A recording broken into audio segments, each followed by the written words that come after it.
In order to achieve net zero 2050, we need disruptive change in terms of new materials and processes, and the ATI is there to help accelerate and deliver those technologies.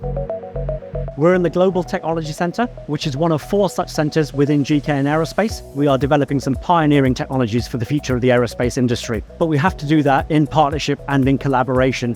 All of that is enabled by ATI funding. That gearing really gives us the opportunity to partner in different and innovative ways. CloudNC is a technology company creating advanced solutions to reduce the costs of manufacturing. We're able to work with GKN on incorporating automation into their manufacturing processes. This collaboration enables GKN to do something that goes beyond what they're able to access in the market today and deliver a step change in the performance of their business.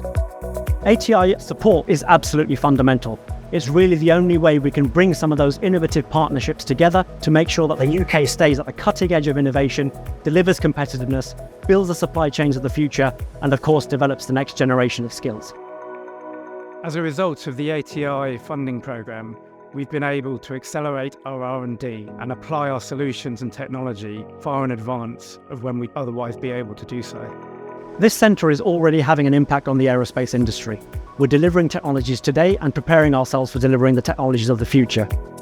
Whilst there are an awful lot of challenges associated with future zero-emission aircraft, there are some really exciting opportunities being delivered for the benefit of aerospace and the benefit of the UK aerospace sector.